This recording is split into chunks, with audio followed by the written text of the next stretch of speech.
Autolite and its 98,000 dealers bring you Mr. Cornel Wilde in tonight's presentation of Suspense.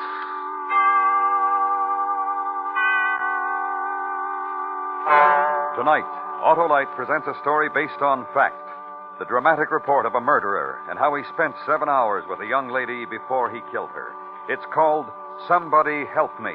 Our star, Mr. Cornel Wilde.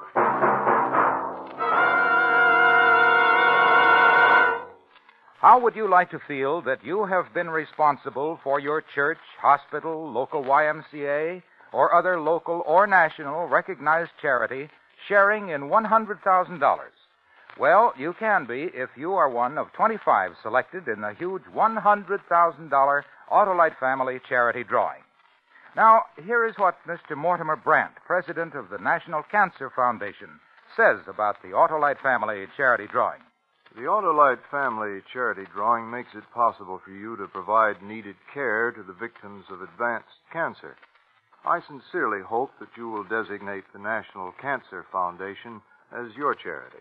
Friends, don't delay another day. Visit any one or all of these Autolite Family car dealer showrooms. DeSoto, Hudson, Plymouth, Studebaker, Dodge, Willis, Nash, Packard, Kaiser, or Chrysler. Fill out a registration form for the Autolite Family Charity Drawing and be the one to help your favorite church, hospital, or other local or national recognized charity share in $100,000.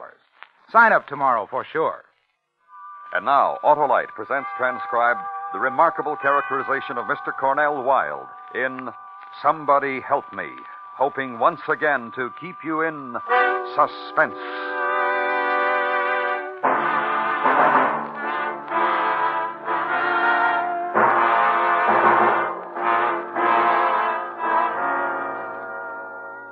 You are witness to a murder, a violence in a town on the eastern seaboard, an act of rage and of fury striking out from a place of darknesses deep within a man, which became someone's death. And here is the murderer. Now, you listen to me, Shirley, honey. I need you. I'm lonely for you, honey. Like all day today, like now, honey. Making the little whimpering sound busting in here like you did when you got no right. I've got a right, Cheryl, being a husband to you like I was for so long. Husband. Eddie, gentle talking Eddie, who made my life miserable and ugly because he's a... You tell me, honey. What am I? What you are, I don't have to think about anymore, or worry about, or get ashamed about. You don't want to understand, do you, Cheryl? You're not even trying to, honey. It's over, Eddie. I don't have to try anymore. We're divorced 3 months now. And I'm doing great, doing fine. So who needs you, Eddie? I don't care what happens to you anymore. No, don't say a thing like that, honey. All you got to do is like me again like you used to. Stay away from me. Don't talk like that. Your throat goes hard when you talk like that. Hard instead of soft the way I remember. Ellie. Don't do that, Cheryl. The scissors, Eddie. If you touch me once more, I'll kill you. So help me, I'll kill you.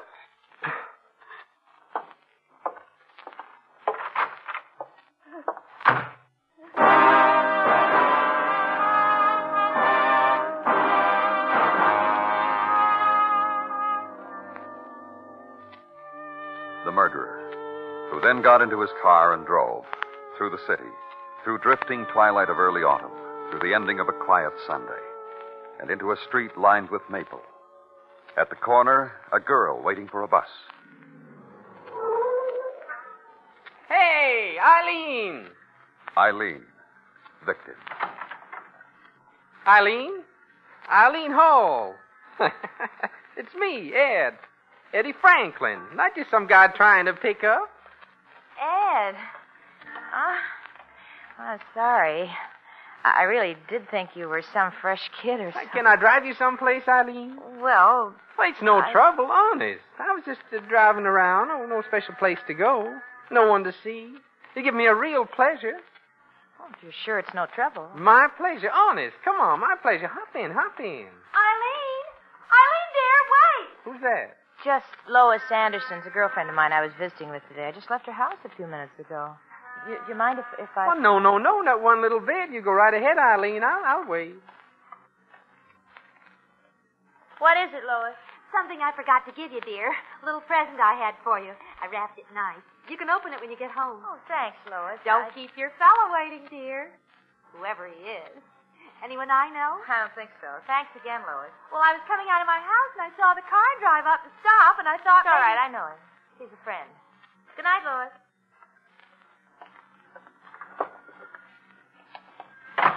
All set? Yes, Ed. Thanks for... Don't mention it. Where to, miss? Well, I was just waiting for the bus to go home. Oh, you have to do that? Go home? No. Not really. I thought I'd get to bed Because early. I was just going to say. Yes? Well, I was just going to say, if you don't really have to go home, well... Yes? Well, there's a drive-in up the road, and I thought maybe we'd stop and have a sandwich before... I mean, if you want to, Eileen.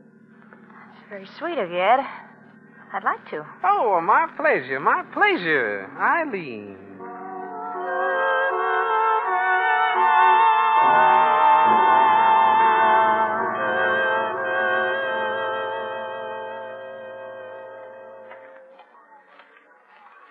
Your sandwiches, folks, and the Cokes. If you'll just adjust your window. Well, thanks. I'll just screw this tray on tight. Well, there you are, folks. Be happy. Well, thanks, honey. Now, let's see. Now, this is your sandwich, Eileen, and this is mine. You want a straw for your drink? No, thanks. I like to crunch the ice. Ed? Mm-hmm. Your wife, has she, Oh, that's done and finished. Eileen, I told her off good today. I said, stop bothering me. Stop hanging around. Stop calling me. No, we're divorced, I said, and if that doesn't mean anything to you, it sure does to me, I said. Why? Did you think that I don't know what I thought, Ed. I just Oh. wondered the couple of times I met you, you talked about her, and I... Eileen, Yes? I'm glad I happened to see you waiting there on the corner tonight. You know, I was just driving around and nothing to look forward to. And there you were in the twilight. Why, Ed. Well, what's the matter? Well, nothing. Nothing's the matter. It's the way you said that. I didn't suspect you could... Oh, well, I've got 1 million of them. A whole million. You're fun, Ed. I think I like being with you. Well, me too, Eileen. You know, I wanted to call on you so many times, but... what? Hey, pal. Want to move your car a little bit? So as I can park in that space next to you?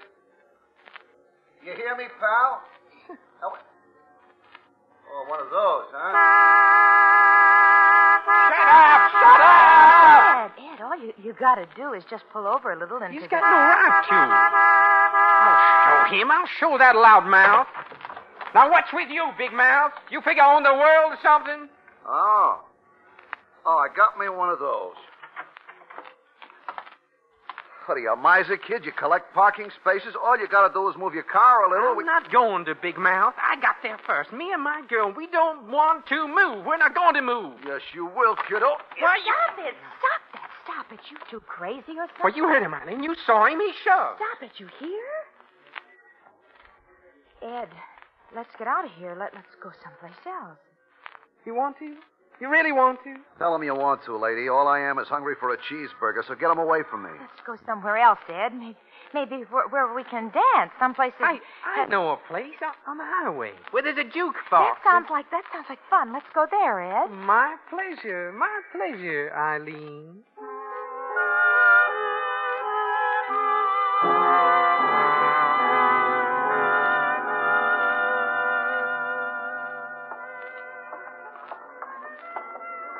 Pardon me, sorry. Can we get through here, please? Can we get through here, please? Says the man. Says the man. Oh, come on. Let the lady and I through here. Lady. Ed. What? Let's get out of here. Let's not... Now listen, you little punk. Let us through here. We want to sit down. Please, Ed. Hi, lady. To you, I'll apologize. Ed. Now listen, you. I'm apologizing. You want to get through? I'll get you through. Get out of the way. Out of the way. Let these two good people by. Let them by. Table you wanted, lady? Thank you. Sit down, lady. Now, mister, what about me being a punk before you sit down? That is, you tell me that. Oh, well, Before you sit down, that is. No, forget it. No offense. You know, all those people and bumping and everything. Sure. And you know what? Huh? Hi, I'm Bernie. Hi. Hi, lady. I'm Bernie. Eileen. And I'm Ed. Hi. Mind if I do? I knew you wouldn't. Sit down, Ed, and join along. Hi. Hello. What's the matter with you? Get him. Hey, Eileen. What? What do you want? What are you laughing at? Mostly you. A long face to this kind of place. Informal. Yeah, friendly, Eileen. Now, we've forgotten. Come on. Sure. Sure it is. Eileen? Hi. You see, Eileen? Hi, Bernie. Yeah, me too. Hi, Ed. Yeah. Hey, you know what you ought to do, Ed? Hold up 3 fingers and yell beer so Eileen and me can finish out the dance. Yeah. Come on. All right. Hey, 3 beers. Hey, you, 3 beers.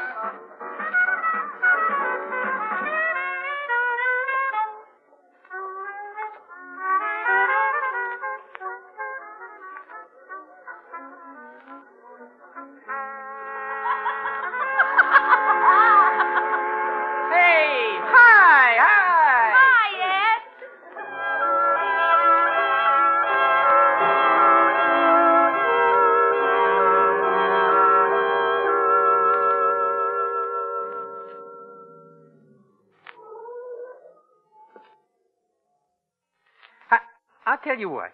You unroll the window on your side, and I'll unroll the windows on mine, To let the country air in. Yeah, to let the country air in. Like we said. Like we said. Eileen. Uh-huh. No, wait, when you finish. I've finished. You want to talk to me? Oh, that's as right can be. As right can be, that's how right it is. All right. Come here. Ed, you drunk? No, I would be, but I'm out with Eileen tonight. And when I lift up a glass, she pulls down my arm, pats my cheek, and says, "Now, Ed." And Eileen. Oh, I had a beer, Ed. Have a good time. I guess. I guess? Uh-huh. I guess, she says. Did you see the way she was dancing? Ed? What? I'm kind of ashamed. Of what? Oh, the kid, Bernie, dancing all his dances with him. I've never done anything like that in my whole life. Oh, come here. Come here.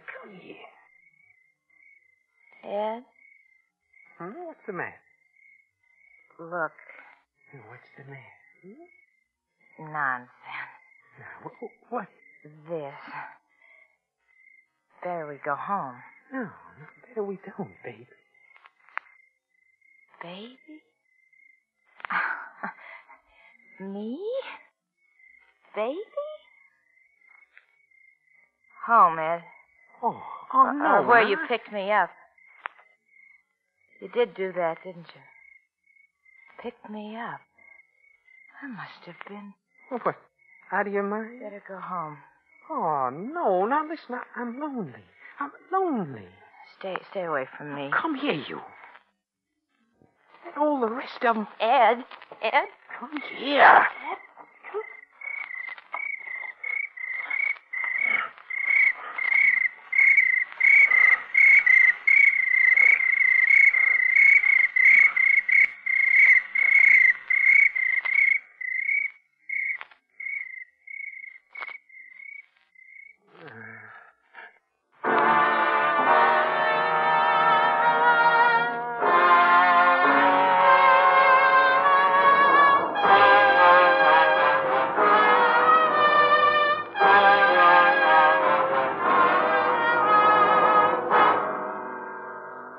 Autolite is bringing you Mr. Cornel Wilde in Somebody Help Me, a story based on fact.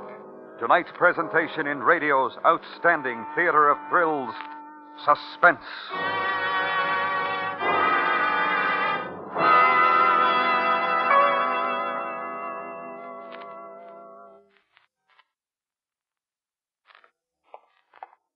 Hello, Harlow. Why, hello, Jim. What's the good word? The word and the car is Chrysler, Harlow. Mm-hmm. I'm going down to pick up my new 54 Chrysler right now. Well, we're saluting Chrysler on Suspense tonight as a distinguished member of our Autolite family. And it'll soon be a distinguished member of my family, too, Harlow. What a car. Sleek and beautiful. But that's only part of the Chrysler story. What comfort. Chrysler seats are regular chair height with plenty of headroom and hat room. And for convenience and safety, there's Chrysler Power Steering, which is full-time power steering. Power brakes, and the most powerful engine on the road, the 235-horsepower Firepower V8 engine. Yes, sir, Harlow, my new Autolite-equipped Chrysler has everything but a driver. And I'm going to fix that right now. So long. Bye, Jim. Tell your dealer, by the way, that Autolite is proud of its long association with Chrysler and Chrysler dealers everywhere. And now, Autolite brings back to our Hollywood soundstage the remarkable characterization of Mr. Cornel Wilde in Elliot Lewis's presentation of Somebody Help Me, a story based on fact and well calculated to keep you in suspense.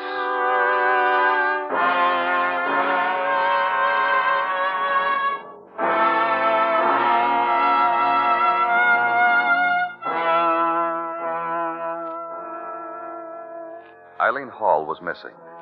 4 days after her disappearance, 2 boys were walking across a field on the outskirts of town and came across a body.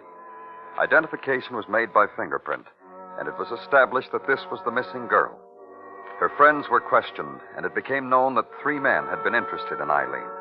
The first was a corporal at a nearby boot camp. He stated he was on duty on the night of September 10th, charge of quarters, which checked with post records. Then a former shipyard worker, who it was recalled had pursued Eileen without success. She found out I was married. I told her I was right off the bat. Politely, in the nice way she had, she told me to beat it. I was playing poker on the night of September 10th. Which checked. A neighbor was questioned, a young man who had had several dates with her. Maybe 5 or 6 dates. We got along, I guess, but she got tired of going out with me. Guess we ran out of things to say to each other. The last time I saw her, it was pretty miserable. That was in July sometime. September 10th, I was out with Barbara. We get along fine. 2, on the basis of the identification, Mrs. Lois Anderson came forward, made a statement. Eileen was visiting with me. She left my house and walked to the corner to the bus stop. I ran after her to give her a little something I'd made for her. She was just about to get into an automobile that had stopped for her. Oh, no, I never saw the man before. He wore glasses. That's all I can remember. Medical authorities who performed an autopsy reported that Eileen had been strangled somewhere around midnight. From scraping under her nails, that she had scratched her murderer, and that she had eaten a ham sandwich about an hour before her death. Therefore, a check was made of every restaurant and drive-in in the area. And one car hop said, I'm pretty sure it's the same girl. She was with a man with glasses on. Got into some kind of fight with another customer. I can't remember just what it was about. I see. I remember, though, at first I thought it was my boyfriend driving up. Same kind of car, and it was fancied up the same way. What kind of car was that? Convertible. Black convertible. Plaid top. Detective Tomasino had his men circulate through auto accessory stores, asking questions about a man who wore glasses and owned a black convertible with a plaid top. They were told that the description matched that of a man named Ed Franklin, and they furnished the policeman with an address. He moved out when we got divorced. Where'd he go? I don't know. Have you heard from him recently? Oh, a couple of weeks ago. Let me see. 2 Sundays before last? Maybe. I don't know, maybe. Did he act nervous? He acted like he wanted to kill me. Then he was a violent man. I'm lucky. I've taken his last bruise. The former Mrs. Franklin furnished the police with a detailed description. And finally, Ed Franklin was picked up in a cheap rooming house in Seattle, Washington, extradited to the town where the crime was committed. Her name was what? Eileen Hall. I don't know anyone by that name. Gilchrist. Yes, sir? Mrs. Anderson. Now, Mrs. Anderson, is this the man who picked up Eileen Hall? Well, let me rock around here so... You know, the way he was sitting in the car... Well, I don't know. I just don't know. Mister. Yeah, what do you want? She was a very nice girl. Never got into any kind of trouble. Well, hey, what is this? You, recognize this man, Mrs. Anderson? Oh, no, but he might be the man. But I'm not going to put him in jeopardy because I'm not sure it is he. No, I don't recognize him. Oh, all right, thank you.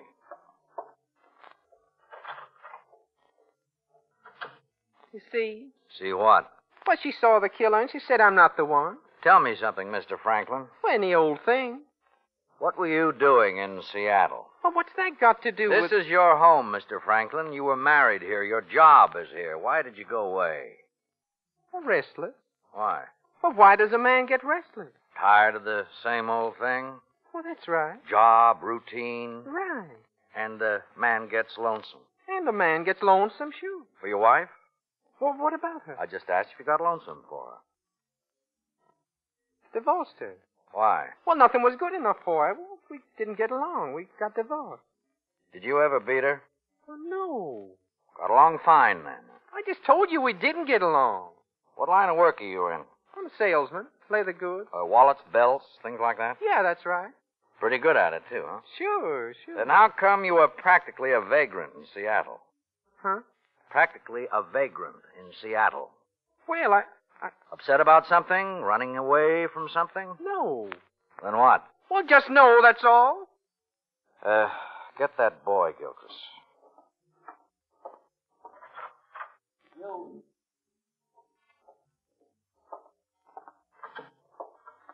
Hey, boy's name is Bernie, Mr. Franklin. You know him? No. What about it, Bernie? It's him. How do you know him, Bernie? I stood up to him in a juke joint once, and he fell down. Then there was a girl he was with. He watched me dance with her. Hi, Ed. Okay, Bernie. Gilchrist. Yes, sir. The two from the drive-in. This way, Bernie. Okay, you two.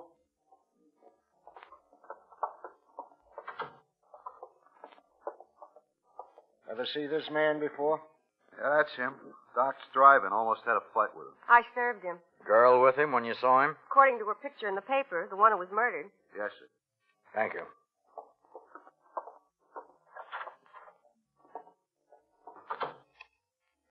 Well? Well, what? We got the middle of it, Franklin. You went to a drive-in and had a ham sandwich. You almost had a fight there. Then you went to a juke joint and you watched Eileen Hall dance with that boy. All we need is the beginning and the end. Now, look, I no more killed Eileen than... Well, all right, sure, I knew Eileen, but what does that prove? Nothing, except you said a few minutes ago that you didn't know her. Well, I didn't, not really. Well, she must have known you, else why would she get into your car? I picked her up. Oh, maybe, but I doubt it. I don't think she's the kind of girl who gets picked up. Well, where you been? Every girl gets picked up. Oh? Well, sure, where you been? How did you meet your wife, Franklin? Hey, now, wait a minute, mister. I just asked you a simple question. How did you meet your wife? I'll leave her out of it. Can't do that anymore, Franklin. Can't leave anything out of it.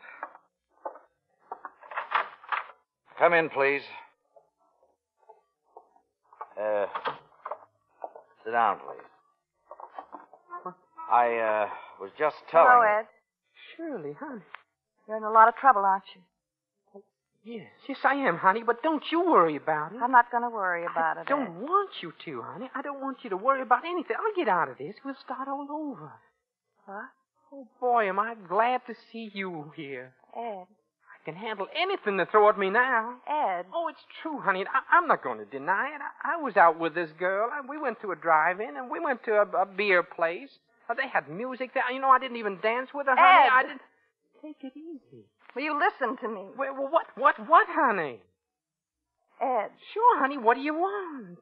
I don't care what happens to you. Listen to her. For what you've done, They can put you in the electric chair and they can flip the switch. You don't care, do you? You really don't. Shirley, please, please, please. I am in trouble now, and I'm frightened. And you remember how when it started, you and me. Remember how we said we beat each other, Shirley? Who needs her? Who needs her? I can get girls anytime I want. Pick a night, pick a time. Come on, honey. Come on. Hop in, honey. Eileen? Eileen? Franklin. What? What do you want? You were the man Lois Anderson saw, weren't you? The woman Eileen was visiting.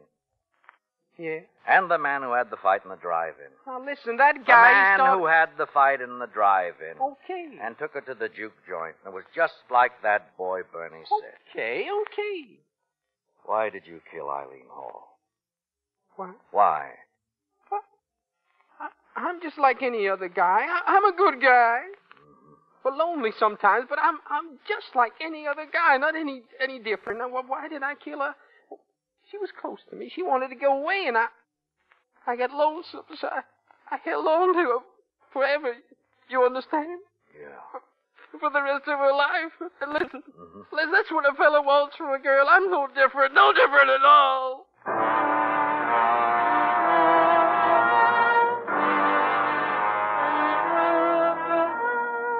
Franklin was executed for the murder of Eileen Hall. It is interesting to note that the clue, the final irrevocable clue that trapped him, was his only act of kindness to his victim. The sandwich he fed her before he put his hands about her throat and strangled her.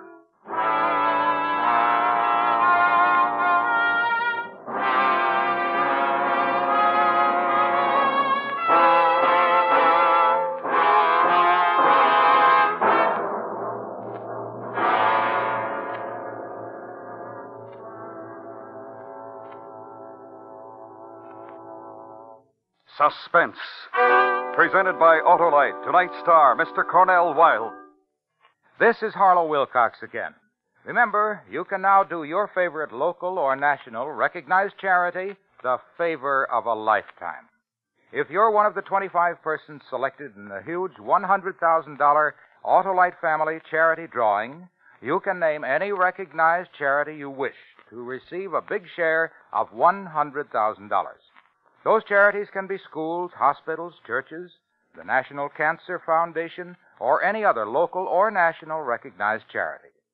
So, if you're 18 years or over, visit any or all of the following Autolite Family car dealer showrooms: DeSoto, Hudson, Plymouth, Studebaker, Dodge, Willis, Nash, Packard, Kaiser, or Chrysler. Print your name and address on the registration form and have the car dealer sign it. That's all. Nothing to buy, try, or solve. So sign up tomorrow.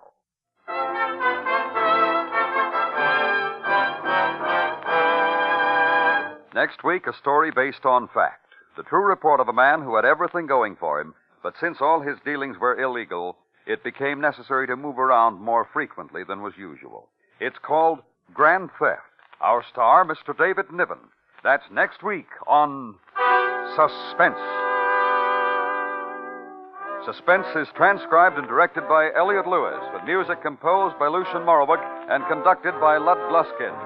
Somebody Help Me was written for Suspense by Morton Fine and David Friedkin, and based on research by Edward D. Radin. In tonight's story, Kathy Lewis was heard as Eileen, Mary Jane Croft as Shirley, and Joseph Kearns as Tomasino. Featured in the cast were Paula Winslow, Charlotte Lawrence, Larry Thor, Hy Averback, Sam Edwards, and Charles Calvert. This is the CBS Radio Network.